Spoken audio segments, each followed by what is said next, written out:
Hello, everyone. I'd like to welcome you to the Simmons Center for Global Chicago. Our event today is a panel discussion on the lessons learned from hosting virtual fundraisers and other events. We're delighted to have you. My name is Joan Sherman. I'm one of the co-directors of the Simmons Center, a new entity here in Chicago, connecting the international community and its many different facets in Chicago for greater global development impact. We're very glad you could join us today. I'd like to introduce you to our panelists. We are going to be led by Tiffany Williams. She's going to moderate our conversation today. She's the principal at TJ Marie Consulting, with her bringing her extensive experience working with nonprofits, both large and small, to help plan and realize their fundraising goals and strategies. We'll be joined by Jennifer Torres, who's the program manager at Children's Place International, bringing her wealth of experience in the healthcare sector to the children and their families that Children's Place International serves around the globe, particularly in Haiti. We'll also be joined by Harriet Spears, who's the Strategic Partnerships and Communications Manager for Women's Global Education Project, a leader in the girls' education field around the world, helping girls in Senegal and Kenya access and succeed in school. We'll also be joined by Dani Orth, who's the events director at the Alliance Center, which is a co-working and event space in Denver that is building community with sustainably focused solutions. And they all have had an interesting year trying to address some of the challenges and needs of their organizations. So I look forward to hearing from them. I'd also like to just point out that we will have time for questions and answers. So please use the Q&A function to submit your questions. We hope to be able to get to all of them. I also want to let you know that we're recording today's program, and it will be available on our website and our YouTube channel. And we hope to share it with you as well after today's session. Without further ado, I would like to turn it over to Tiffany and ask her to moderate our great conversation today. Thank you.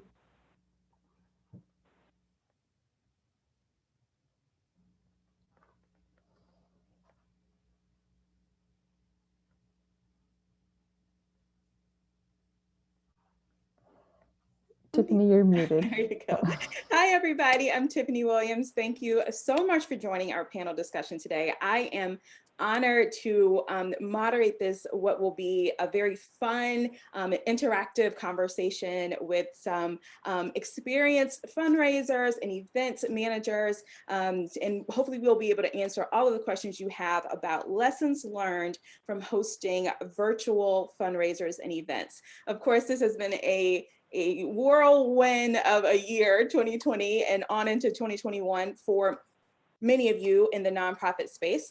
And so we want to just share information with you. We want to make sure that you have your questions answered if you're thinking about hosting a virtual event now or in the future. And we hope to be able to share some really great information. So I won't belabor any longer. I'm just going to tell you a little bit about TJ Marie Consulting. We are a full service fundraising and development consulting firm. We started about 3.5 or so years ago, but the consultants at TJ Marie have combined over 20 years of fundraising and nonprofit experience, development assessments and feasibility studies, all things campaign planning and management, staff training, strategic planning, and also coaching and boot camp. So if you're ever thinking about, hiring consulting partner and a thought partner for your organization as you take on some project, consider TJ Marie Consulting.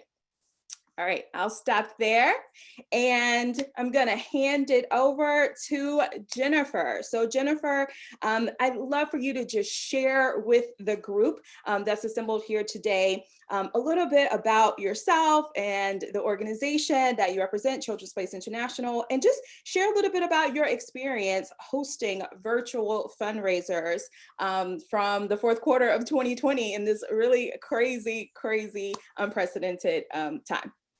Absolutely. Thanks so much, Tiffany. So I'm Jennifer Torres. I've been with Children's Place International as a program manager focusing on our international programs Since 2008, and actually for anyone who knows Joan Sherman, we worked together on the International Advisory Committee when Children's Place International started the previous year. So we have a lot of history together in this international work. And yeah, the end of, 2020 has been was a difficult year. Hopefully we'll have a better one coming, but we do have a lot of lessons learned. To give you a little bit of background on our organization, we're a Chicago-based 501c3. And our annual funds raised per year is about $1 million. Our focus is to advance equitable access to health, education, and opportunity for children and youth to develop their gifts and to be successful into adulthood.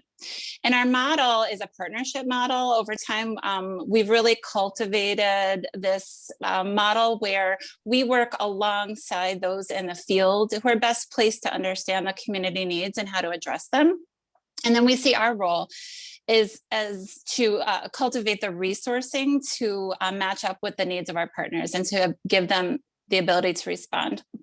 I'm sorry, it looks like my camera might not be on. Is it on now? Hopefully you can see me. Yeah, I can see you. Okay, all right, sorry everyone if you weren't able to previously. And so currently we're supporting health and education projects in Haiti, the Dominican Republic, Kenya, and Tanzania.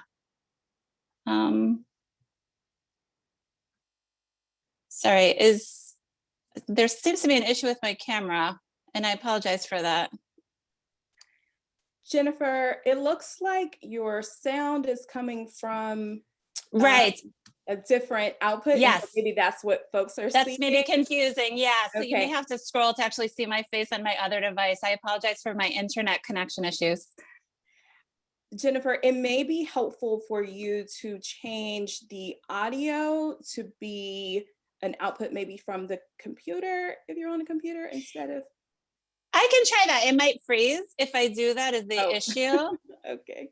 Yeah. Let me see. So yeah. I think if the audience scrolls down on the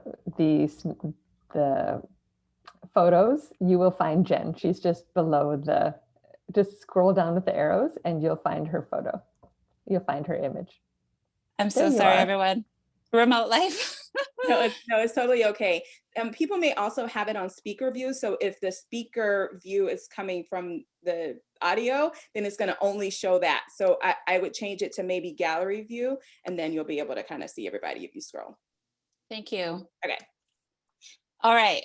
So we're on to the event basics slide. April's helping me with the slides, which should be the next one. Okay, perfect. So we have a campaign committee that we've cultivated over the years that consists of board members, ambassador board members, and actually some of our donors as well. And we have a campaign that starts generally in August and goes to October when we have our annual Place the Hope event, the culmination of the campaign. And so it's a live finale this year. We did it by Zoom. We pivoted to a 1 hour total event during the week. It previously had been a weekday event. And we decided to go with a Zoom call format just so everybody could see each other was our decision on that. And it seemed to have worked. There were approximately 150 people that attended, so it was very well attended. And when we have our live events, they're really warm. People know each other. They've been to these events every year. It's kind of a reunion feeling for everyone. So we really wanted to create that as well. And on the next slide, you'll see another piece that we added in, which was a happy half hour. So we asked our committee members if they would be interested or willing to host a separate Zoom call in the half an hour event leading up to our event, so that they could also kind of warm up their guests and bring people into the room. And then we switched over at 7 o'clock and had music and a photo montage for everyone. And then we had a really strong MC, actually someone who we've continued to use over the year, who happens to be a board member, but he really made it fun and interactive and a purposeful feeling. And then we had a very brief update from our director of our organization, and we had produced 2 student videos, young people that we support in Haiti. We were able to do these videos over Zoom, which was actually a learning as well, because previously we'd brought people in to the country, to Haiti, to do interviews and to get footage and to create videos, and it's a high level of effort. And this time we wanted to bring them into the room, but we really were forced to find a way to do that. And so we did, we had questions. We brought a couple of students into our office and we interviewed them over Zoom. And then our videographer was also able to splice that together with some B-roll and subtitles. And it was a really emotional video, I think, and really a helpful way to bring them into the room, despite the fact that we thought that it might not work. It did. And then after those, we had a question and answer period with the executive director of our partner from the Dominican Republic. And that went really well. It was very short. It was about 4 questions and answers. You know, we provided the questions, she provided the answers, but it really gave people, spotlighted the program and gave people an opportunity to have a connection with the program from the executive director, who could really speak to the stories and to the recipients of the support. And then we had a paddle raise at the end for our Dominican Republic project, which people had just heard about and felt emotionally connected to. And we were able to raise a lot of funds that way. On the next slide, you'll see how some of the keys that we found were to keep the segments really brief, you know, in recognition of the Zoom fatigue and the limitations on people's attention. The whole program was about 45 to 50 minutes. As I mentioned, the MC was skilled at pulling people in. We invited all the participants to keep their cameras on. We explained to them how to use the reactions and the chats. Some people had never used Zoom before, possibly. So just to familiarize with that and to make it interactive during the conversation. And when we started, the MC asked people to write a word or 2 in the chat about how they were feeling. So to kind of cue up that emotional connection to the program. And we routinely invited people, or the MC invited people, to use the reactions. And, you know, and there were certain points where he actually asked people to unmute and applaud, because you could see that people were emotional and wanting to recognize. And so he invited people to turn on their sound to kind of bring that into the room. We had a heavy focus on showing rather than telling. So using the videos and using the photo montage. And even when the MC was talking, he had some photos in the background to show some of the things he was talking about. So, you know, if we were talking about food support, then there were pictures of food and what that looks like in the background in Haiti. So people could see it's a little bit different, you know, than here. So there was a visual for that. On the next slide, you can see the results. We raised $210,000 for the overall campaign, including $30,000 night of through our paddle race. So we really exceeded our goals highly, 50% over the campaign previously and 50% over on night of. Our expenditures, of course, were much lower, 50% of total costs for the work on the video and the invitations. But there really was a high net increase when you look at, you know, how low the costs were, especially. And the feedback in our informal survey following the event was a high enthusiasm. And on the next slide on our learnings, you can see what we were feeling was that people are looking for opportunities to break down this feeling of social isolation. So we felt like our event did that for people, the happy half hours and the opportunity to see people they haven't seen in a year and connect through the chat and the reactions as people were talking. I think that provided something for people. And it created the intimate connection, which I mentioned, between the field and the funders, and increased engagement with those outside of Chicago who couldn't normally make it to our in-person event. People from all over the country, all over the world, could possibly join the online event. So that was something that was a pretty neat outcome of it.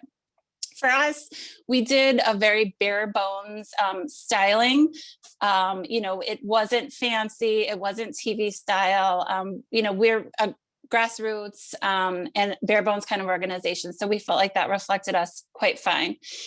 We did feel like the technology management is essential here today, with my 2 devices stumbling over that, it would have been good if I had thought that through ahead of time. So those are the kind of things where it's good to, have a dry run, have multiple backups of things in case of issues, and work through those. Future plans on the next slide, just to end the presentation.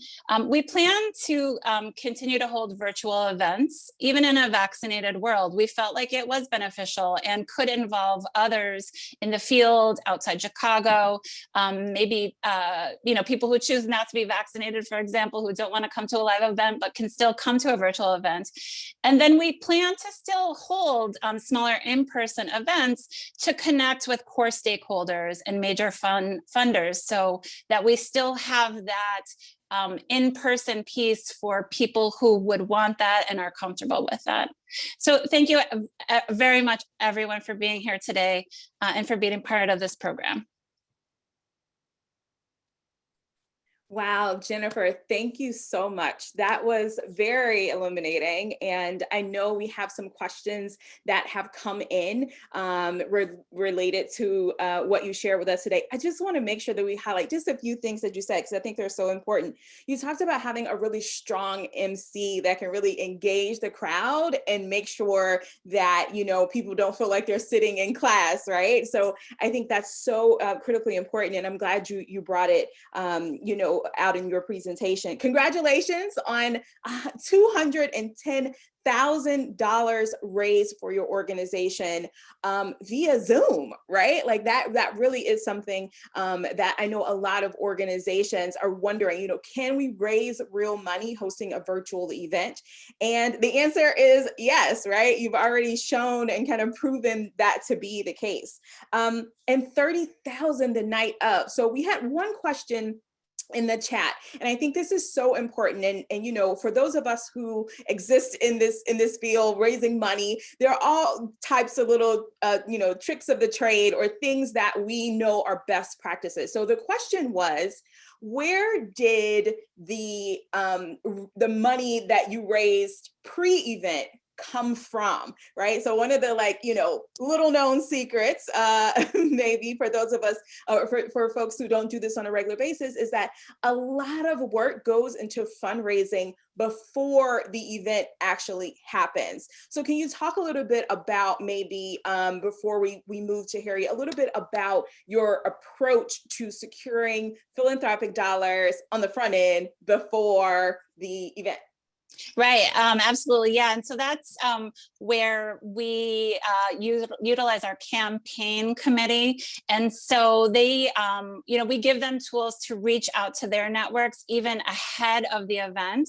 And so some of them are involved in the corporate world, pharma world, other associations where they can have matching grants and things. And so we really have cultivated that committee and worked with that committee to cultivate their ability to raise money even ahead of the event. Absolutely. So essentially what you're saying is that, you did a lot of work on the front end to make sure that the actual event was successful. So whether or not you actually had even raised the 30,000 the night of, you already were successful because a lot of the work went into the fundraising before the event ever happened. So that's definitely a key takeaway.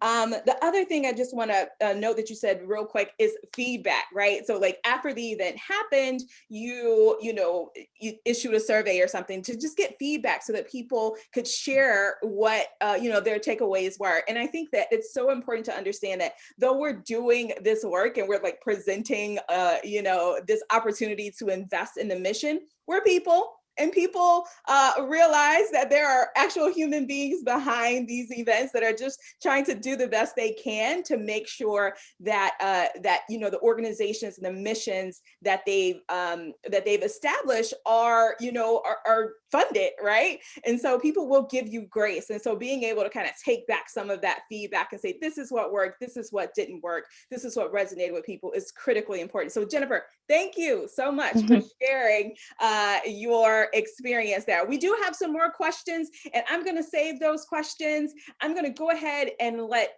Harriet Spears talk about lessons learned. But don't worry, we are going to get back to your questions for sure, and we'll make sure they get answered. Harriet, take it away. Fantastic. Thank you, Tiffany. I'm going to go ahead and share my screen. Bear with me with the tech here. Okay, let's present. Awesome.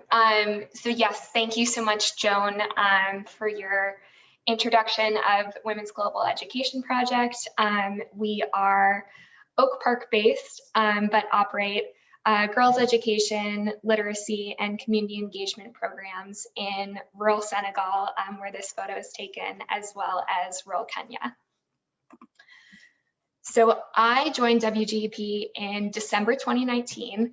And then, as everyone knows, and I think as we'll all have March 2020 sort of bookmarked in our heads for a long time, things changed really rapidly when we switched to work from home. There was a lot of uncertainty, especially in our work with girls' education, when girls are being sent home and having to figure out what a remote learning environment looks like in very remote rural regions.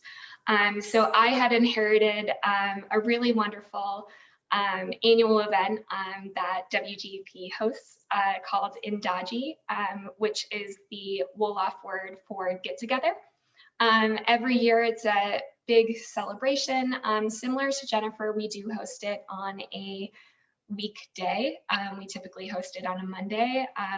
And as these pictures show, we really want it to be a fun, laid-back event. In past years, we've always had WBEZ reporter Jerome McDonnell come and do a portion of the event, whether this photo you'll see, he was doing sort of virtual interviews with girls in our program in previous years, as well as we often get Ayodele Drum and Dance Community, which is a African diaspora dance troupe based in Chicago, who's really fantastic and just brings that celebratory element to the event that we love. So I was tasked with, how do we take this really joyous event that I inherited and then put it into a virtual format? Very luckily and thankfully, that transition went smoothly for us. So to give you just a full breakdown of numbers, that 2019 event, where the photos are from, raised $179,000. The expenses were $16,000, with the breakdown being the largest purple section is the venue, catering, everything involved with the physical event. And then the black section is printing and office supplies. The gray section is decorations and entertainment. And then this past year, this past October, where we hosted Indaji at home, we ended up exceeding our goal of $175,000, raised $205,000, and spent about half of what we typically spend. And the purple section here is not the venue, obviously. It was done virtually, but was instead production support, which I feel and believe was the most important element for us to invest in to make the event worthwhile and make everyone feel, not get hung up on the technical aspects of the event and could really experience our programs and the content of what we were talking about during that event. So the next few slides, I broke it down based on, as an event organizer, what were the biggest questions, worries, fears that I had as I was planning this event? The first one being, will our supporters still be willing to donate when they're not an in-person event? Like Jennifer mentioned as well with her program, our in-person event is often this huge celebration where all of our supporters are getting together and seeing each other where they might only see each other once a year. So we wanted to make sure that we were still prioritizing those relationships and making sure that people understood how our programs were adapting to COVID and why the needs had not only remained stagnant, but had also increased because of the pandemic. I think that we received some pressure from our board prior to the event to actually lower our fundraising goal. And I think my boss and I both decided that if the needs were increasing, it didn't seem fair to decrease our goal. So we made sure that that was fully communicated with our supporters. These are just a few screenshots from a sponsor packet that went out to all of our supporters who typically sponsor the event. And then on the right is an example of a sponsor package that was sent in the mail to our supporters pre-event if they did sponsor the event. So similar to Jennifer as well, we raised about 150, 160 of our event goal prior to the event. From sponsors and from contributions that came in pre-event. And these are videos, but since we're running a little short on time, I won't play them, but I think the question that came when I was thinking about content for the event was, how do we maintain the celebratory nature of the event while underscoring the seriousness of the pandemic?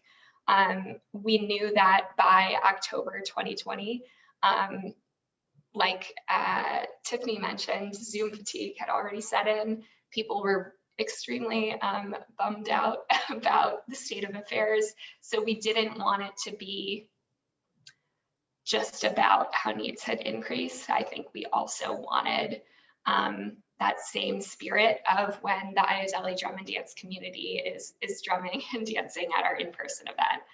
So we started the event, and that's the video on the left here, with a recording of a pre-pandemic program of some of our girls in Kenya celebrating and dancing, and really got the mood of the event immediately up. And then when we did bring in the more COVID-specific elements, that happened just before the paddle race portion of the event, which featured our program coordinators and program directors in Kenya and Senegal talking about the needs and how we've been able to respond.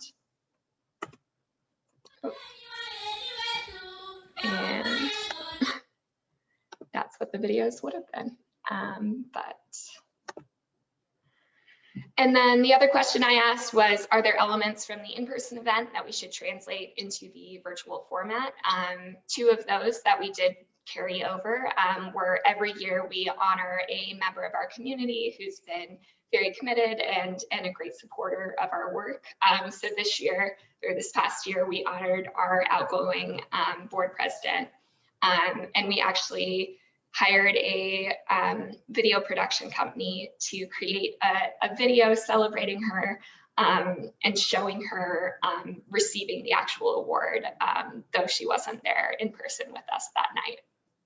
And also, like I mentioned, we typically have WBEZ reporter Jerome McDonald as part of the event, and we maintained that this year and had him doing a interactive trivia component. So here you also get a snapshot of what our set looked like for the event. We partnered with a production company in Chicago to put the background together and handle the technical elements, because I knew pretty early on that that was not in my wheelhouse. And then also, are there elements of the event that could be better this year than in past years? What opportunities does being virtual bring? I am a person that is very stubborn and optimistic, and I sent out maybe 20 to 30 emails to sort of my dream scenario people who might join our event and have expertise in the field of girls' education. And New York Times reporter Nicholas Kristof got back to us and ended up doing a virtual interview with one of our board members that we pre-recorded before the event and then played for everyone during the event. And he did that very, very graciously for free. So that was something that I was really grateful that we were able to actually take advantage of our virtual setting. People are at home and willing to give 20 minutes of their time to help us out. And also I think it presented a really interesting opportunity for our silent auction to have it open for a full week prior to the event. So people could engage even if they weren't present for the physical event. And then just the last planning tips that I considered, like I mentioned, I think being honest about your comfort with AV and tech, for me, it meant if I was going to spend money on anything, I wanted to spend money on making sure that I wasn't freezing mid-event, that I could just focus on the content and not be nervous about not being a technical expert. Like there are dozens of wonderful companies that focus on this year round. So I knew that and I know Dani will talk about this as well, because that was being honest about the fact that that is not my expertise, I think was a really important element of what our event ended up being. Other elements I thought were really important were pre-recording as many elements as possible, knowing that in that hour it's going to go by really quickly, you're going to be pretty stressed out.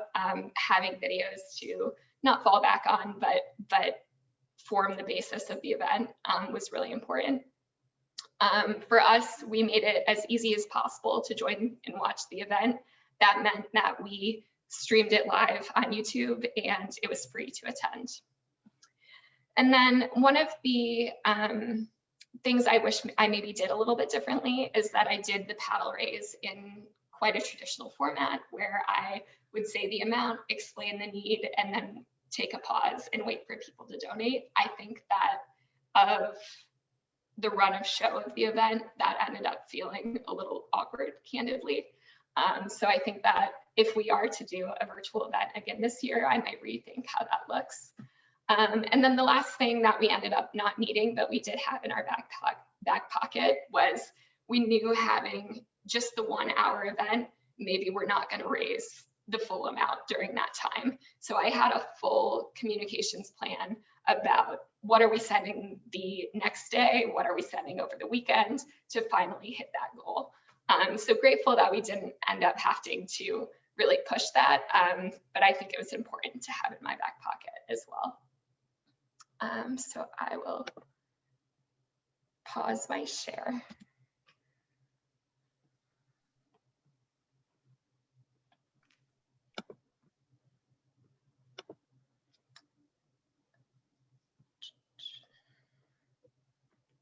Can everybody see me? Yeah, we can you? Oh, stop video? No. Yeah. Stop share at the top. Stop. Oh, okay. Oh, awesome. Okay. All right.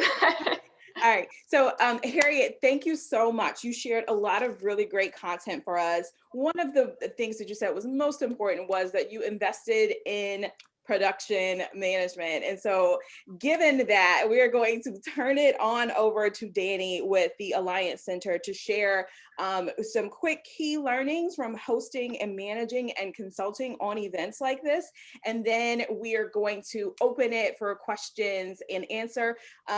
In the meantime, for the folks watching, if you have any questions, just drop them in the Q&A. It's at the bottom of your screen, and it looks like two little comment clouds, two little clouds, and it says Q&A. So make sure you drop your question there. We already see one question. We're going to get to it. I'm going to turn it on over to Dani to quickly give us key takeaways from the consulting and production side.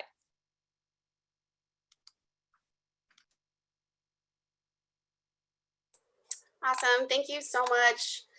Good morning, everyone. My name is Dani Orth. I am the Events Director at the Alliance Center in downtown Denver, Colorado.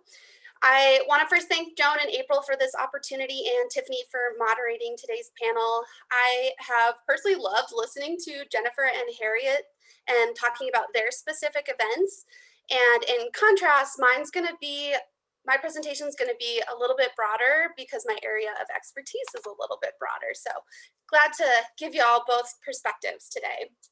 So I've been with the Alliance Center for 7 years doing events. We are a nonprofit that exists to bring people together to solve systemic problems, especially around climate change. We convene and mobilize our network to collaboratively create sustainability-focused solutions. Prior to COVID, we were hosting 450 events a year, from happy hours, workshops, fundraisers, electric vehicle test drives. I mean, you name it, we've probably hosted it or planned it. And the reason events are so effective is because it's one of the easiest ways to reach a lot of people all at once. Since COVID, though, we've been focusing on hosting educational webinars as well as consulting on other people's events and other people's fundraisers. And there's so many facets to hosting online and hybrid events. There's literally no way I could cover everything in this presentation. So I'm really going to focus on going a mile wide and an inch deep. And feel free to drop questions in the chat box and we'll get to them later, or feel free to reach out to me afterwards. But I wanted to focus on the biggest takeaways from the last year that I was asked to answer within a specific set of questions. So the first one is, what platforms are most commonly used and what are the common mistakes? So Zoom is people's go-to platform these days, right? For hosting online events, meetings, and it's a good option, but it may not be the best option for your event. Zoom is not the best platform for all types of events. And, one that comes to mind is if you need like virtual sponsor booths, right? Like that is not the best platform for that. So my advice is to experiment with different platforms other than Zoom. There are literally thousands of options out there, but you don't have to spend thousands of dollars to pick a platform. There's lots of free or low cost platform options out there. And there's some really fun ones. So like, have fun, get creative. There's one platform called CrowdPurr, and you can play trivia on this game or on this platform. It's so cool. There's another one called Remo, where you can bounce to different networking tables, all virtually done. And it's a lot of fun. A couple of presenters already mentioned like Zoom fatigue is a real thing, but Remo fatigue isn't. Right? I say that a lot to our customers that we work with, as just an example of, getting out there, branching out, have fun, find a new platform. And, in the same vein, I would say for best practices for hosting events or meetings, it would be to keep your video and your audio on. And I know this is contradictory to probably a lot of what you've heard, but the reason is by keeping your video on, you can see people's face, you can see them laughing, you can see them, getting into the conversation. And by keeping your audio on, you can also hear people laughing. You can hear people like being like, oh yeah, that's so great, and just have that realness that we're missing from in-person events. So don't do that for more than 10 people. Obviously today's example wouldn't work because there's so many people on this webinar, which is great. But again, something to consider for your other meetings and events. But regardless of which platform you choose, spend quality time getting to know it. Check out the speaker views, the screen sharing, the spotlighting, the chat features. Check out it all so you're comfortable with it on event day. So what are the most effective tools? The best thing about these tools that I'm going to give you is that they're all free and they're all really easy to do. Engagement strategies are how you keep your attendees engaged throughout the event. You have so many options at your fingertips, and really the only limitation is your budget, because engaging your audience is always going to be worth the time and effort that you put in.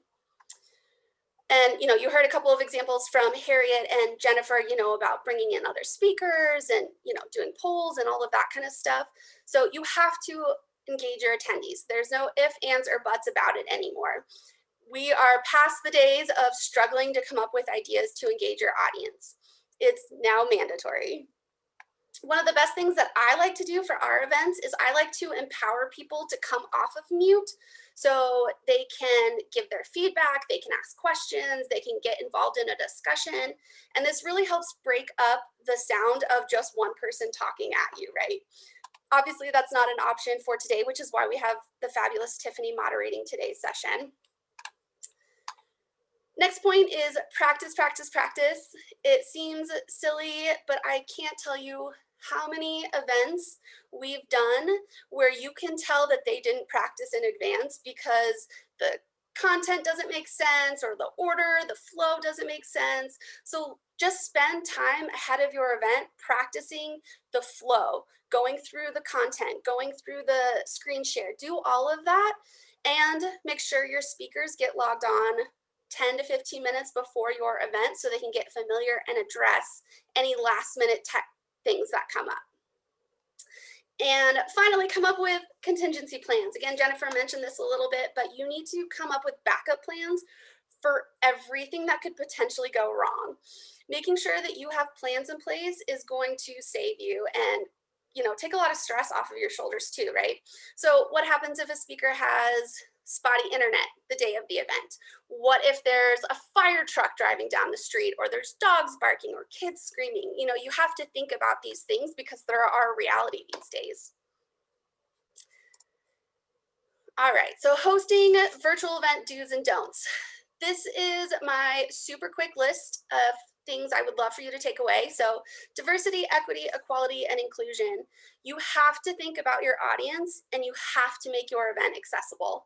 If your attendees are Spanish speakers and you don't have a translator or you don't have captioning, you're going to lose that audience. And, frankly, why would those people come back to another event that you're hosting if you're not going to make it accessible for them to be included? Also, don't ever present with a mask on, and make sure your captions are on as much as possible, right? If someone is hard of hearing or deaf completely, wearing a mask and covering your mouth, you're eliminating that audience.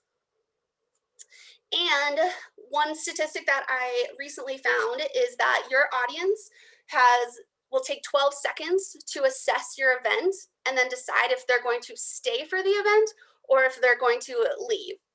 So make sure your event is accessible. We talked a little bit about distractions already and coming up with contingency plans, so I won't belabor that. Keeping your options limited is so crucial. People can't handle a lot of information without being overwhelmed right now. It's just the reality.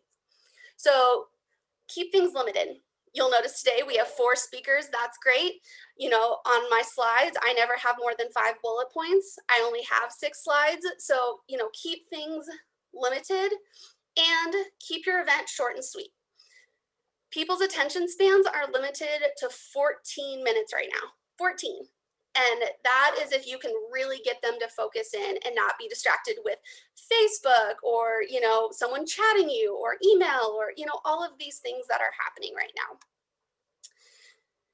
And set up communication channels before your event. So what our team likes to do, distractions, dogs, what our team likes to do is set up communication channels off of the selected platform. So what that means is if you're using Zoom for your event, set up a texting channel or Google Hangouts, for example. And the reason this is so important is because we've had events where, you're struggling behind the scenes, the audience doesn't know, but you go to message someone and all of a sudden, instead of messaging the person directly, you send it out to everybody, right? And it's kind of embarrassing. So it's just easier if you take the communication channels for speakers, moderators, all of that off the platform. So finding the right speakers. So we did a whole webinar on this, and I don't have time to go into all of the things that are needed to find the right speakers. So in the chat box, I'm going to put in a link, and that is our speaker list of do's and don'ts. And these are, I think, pretty straightforward, right, for what you're looking for in a speaker, right? You want to make sure they're knowledgeable, but it doesn't have to be a PhD scholar or a president of a company that you're looking for. You can look for people who have experience over education, and it's also a great way to be equitable in finding speakers who may not necessarily have a degree or a title, but they absolutely have the knowledge and experience. Previous level of speaking is always important, familiarity with your platform, if they're available on your date and time, and whether or not they require an honorarium are all things that you need to consider. And one of the last things is, when do you decide you need help? When do you hire out? You know, what can you do? What can't you do? And I think Harriet mentioned it a little bit too, is, you know, be honest with yourself about what you can and can't do, and then hire out for those things. You don't have to hire out for the entire event or for every task that's on your to-do list. You can also usually find volunteers and make sure they're obviously trustworthy and competent, you know, to help host a digital event. But usually you can find volunteers for free. And, you know, if that's not an option, you can always look for a consulting company.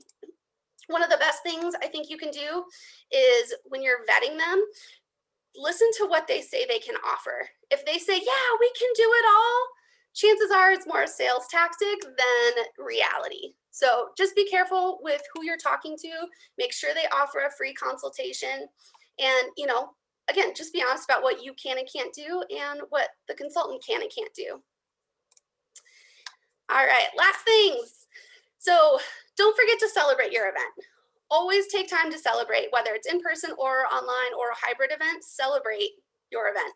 You just pulled off something amazing and it's awesome. Make sure to debrief the event and grab feedback from your attendees. This will help you host better events in the future. And one of the questions, or the couple of the questions that we ask when we're debriefing an event is, what went well? What could have gone better? And what am I going to change for the next event, right? So think through those things for your next event. Make sure you follow up with all of your attendees and speakers, and make sure you thank your speakers. We always usually do like a thank you card, like a mail card, and send it, just because it's a little bit more personable. All right, so that is a lot of information that I threw at you. So please put your questions in the chat box, or feel free to reach out to me with any of your specific questions. Dani, thank you so much. That was a lot of really great information. And so I think you answered so many of the questions that we got in the chat part. So we're going to do this like rapid fire, right? So like 3 seconds for each answer. We want to make sure we get them in. And the first one is to Jennifer. Jennifer, what did you charge for the event? You know, that's actually a great question. To be honest with you, it was really pretty unimportant to us. And so I can't even remember the exact number. I'd have to look it up. We actually did a lot of comp tickets. What was more important to us was to cultivate those chunks of money during the campaign. And then we like gave free tickets out, you know, depending on what level you sponsored the event at, you know, 1,000, 5,000, 10,000. And so I would have to look that up because it really wasn't an important detail for us. Okay, awesome. All right, next rapid fire question. Did anybody offer accessibility options for the event, either closed captioning or sign language or other type of interpreter?